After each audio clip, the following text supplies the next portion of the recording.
Hi all, welcome to Shaz world. അപ്പോൾ നമ്മളിന്ന് വന്നിട്ടുള്ളത് വളരെ സിമ്പിളായിട്ടുള്ള നല്ല ടേസ്റ്റി ആയിട്ടുള്ള ഒരു ഹെൽത്തി ആയിട്ടുള്ളൊരു ഫിഷ് ഫില്ലയുടെ റെസിപ്പി ആയിട്ടാണ്. അപ്പോൾ നമുക്കതെങ്ങനെ പ്രിപ്പയർ ചെയ്യാമെന്ന് അറിയാനായിട്ട് നേരെ നമ്മുടെ വീഡിയോയിലേക്ക് പോവാം.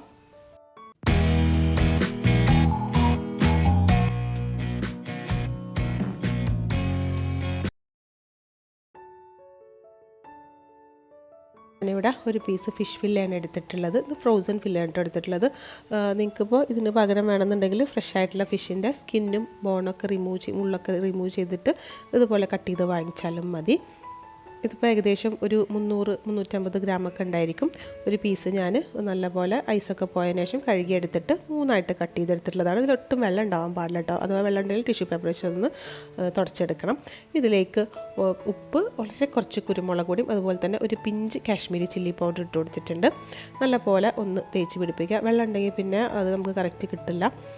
ഒരു സൈഡിൽ നല്ലപോലെ തേച്ച് പിടിപ്പിച്ചതിന് ശേഷം നമുക്കൊന്ന് മറിച്ചിട്ട് കൊടുക്കുക. എന്നിട്ട് ഈ സൈഡിലും നമുക്കിതുപോലെ തന്നെ വളരെ കുറച്ച് ഉപ്പും കുരുമുളക് പൊടിയും അതുപോലെ തന്നെ ഒരു പിഞ്ച് കാശ്മീരി ചില്ലി. നമ്മൾ സാധാരണ ഫിഷ് ഫ്രൈ ചെയ്യാനായിട്ട് മസാല പറ്റുന്ന പോലെ ഒന്നും പറ്റരുത്, വളരെ കുറച്ച് മാത്രം പറ്റി കൊടുത്താൽ മതി.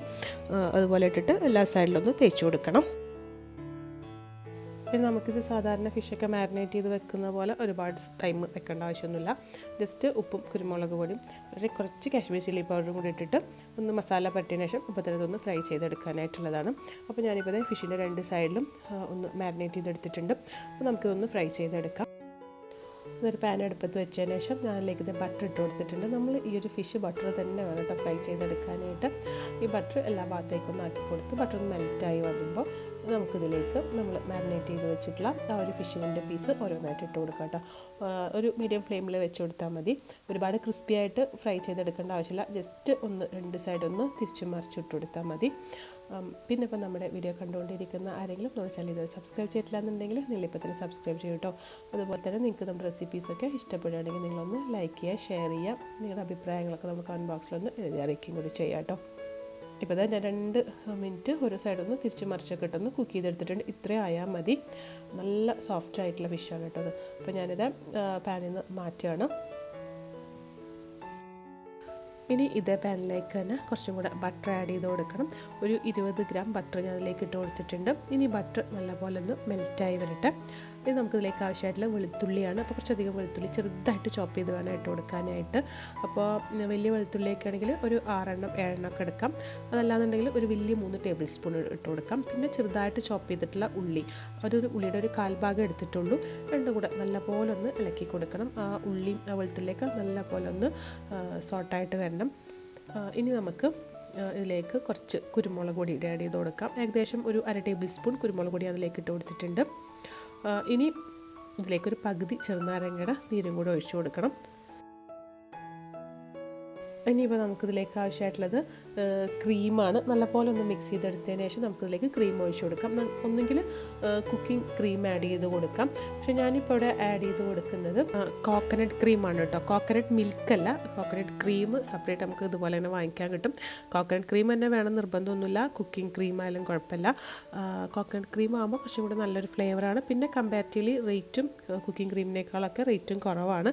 അപ്പോൾ ഇത് നല്ലപോലെ ഒന്ന് മിക്സ് ചെയ്തെടുത്ത് ഒന്ന് തിളച്ച് വരുന്ന സമയത്ത് ഒന്ന് മിക്സ് ചെയ്തെടുത്തതിന് ശേഷം നമുക്കിതിലേക്ക് നമ്മൾ നേരത്തെ ഒന്ന് ഷാലോ ഫ്രൈ ചെയ്ത് വെച്ചിട്ടുള്ള ഫിഷിൻ്റെ പീസസ് ഉണ്ടല്ലോ, അതിനെ ഓരോന്നായിട്ട് പതുക്കെ ഇട്ട് കൊടുക്കണം. നല്ല സോഫ്റ്റ് ആയിട്ടുള്ള ഫിഷാണ് കേട്ടോ. എന്നിട്ട് ഈ ഒരു ക്രീമിൽ കിടന്നിട്ട് ഒരു 2-3 മിനിറ്റ് ഇതൊന്ന് കുക്കായിട്ട് വരണം. ഇപ്പോൾ ഇത് 2 മിനിറ്റ് ഇങ്ങനെ ഒരു സൈഡൊക്കെ ഒന്ന് കുക്കായിട്ട് വന്നിട്ടുണ്ട്. നമുക്കിതിൻ്റെ മേലെ ഇതുപോലെ ആ ക്രീം ഒന്ന് ഒഴിച്ചു കൊടുക്കാം. അപ്പോൾ ആ സൈഡിലേക്കൊക്കെ ആ ക്രീമിൻ്റെ ഒരു ടേസ്റ്റ് കിട്ടാൻ വേണ്ടിയിട്ടാണ്. ഞാനിപ്പോൾ ഇത് വളരെ ലോ ഫ്ലെയിമിലാണ് വെച്ചിട്ടുള്ളത്. ആ ക്രീമൊക്കെ നല്ലപോലെ ഒന്ന് ഫിഷിലൊക്കെ ഒന്ന് പിടിക്കാൻ വേണ്ടിയിട്ടാണ്. ഇനി ഇതിലേക്ക് കുറച്ച് ചില്ലി ഫ്ലേക്സ് ഒന്ന് ആഡ് ചെയ്ത് കൊടുക്കുന്നുണ്ട്. ചില്ലി ഫ്ലേക്സിൻ്റെ ഒരു ടേസ്റ്റും കൂടെ വരുമ്പോൾ ഈ ക്രീമിന് നല്ലൊരു ടേസ്റ്റാണ്. ഒന്ന് മിക്സ് ചെയ്തെടുക്കുക. അപ്പോൾ അതൊക്കെ വേണം ഇളക്കി കൊടുക്കാനായിട്ട്. കാരണം ഫിഷ് ആയതുകൊണ്ട് തന്നെ പെട്ടെന്ന് തന്നെ പൊടിഞ്ഞു പോവും. അപ്പോൾ അതൊക്കെ ഒന്ന് ഇളക്കി കൊടുത്തിട്ടുണ്ട്. ഇനി നമുക്കിതിലേക്ക് ആവശ്യമായിട്ടുള്ളത് നല്ലപോലെ ചോപ്പ് ചെയ്തെടുത്തുള്ള പാഴ്സലി ലീവ്സ് ഇല്ലാന്നുണ്ടെങ്കിൽ മല്ലിയില ഇട്ട് കൊടുത്താൽ മതി. ഞാനിപ്പോൾ എൻ്റെ കയ്യിൽ പാഴ്സലി ലീവ്സ് ഇല്ലാത്തതുകൊണ്ട് തന്നെ മല്ലിയിലയാണ് ഇട്ട് കൊടുത്തിട്ടുള്ളത്. ചെറുതായിട്ടൊന്ന് ചോപ്പ് ചെയ്തിട്ട് കൊടുത്തിട്ടുണ്ട്. ഇനി ഇതിലേക്ക് ഒന്നും കൂടെ നല്ലൊരു കളർഫുൾ ആക്കാനും അതുപോലെ തന്നെ നല്ലൊരു ഫ്ലേവർ കിട്ടാനും വേണ്ടിയിട്ട് റെഡ് കളർ ക്യാപ്സിക്കം അതുപോലെ തന്നെ ഗ്രീൻ കളർ ക്യാപ്സിക്കം ചെറുതായിട്ട് ചോപ്പ് ചെയ്തിട്ട് ഇട്ട് കൊടുത്തിട്ടുണ്ട്. ഇപ്പോൾ ഇത് ഒരുവിധമൊക്കെ നല്ലപോലെ കുക്കായി എണ്ണയൊക്കെ ഇങ്ങനെ തെളിഞ്ഞ് വന്നിട്ടുണ്ട്. അപ്പോൾ അത് ഞാൻ ഫ്ലെയിം ഓഫ് ചെയ്യാണ്. നല്ല ടേസ്റ്റി ആയിട്ടുള്ള ഫിഷ് ഫില്ലയുടെ റെസിപ്പിയാണ് കേട്ടോ. നല്ല സ്റ്റാർട്ടറൊക്കെ ആയിട്ട് സെർവ് ചെയ്യാൻ പറ്റുന്ന നല്ലൊരു റെസിപ്പിയാണിത്. അപ്പോൾ നിങ്ങൾ എന്തായാലും ട്രൈ ചെയ്ത് നോക്കുക. അപ്പോൾ നമുക്കിനി ഇതുപോലെ അടുത്ത നല്ല റെസിപ്പിയൊക്കെ ആയിട്ട് വീണ്ടും കാണാം. അതുവരേക്കും ബൈ.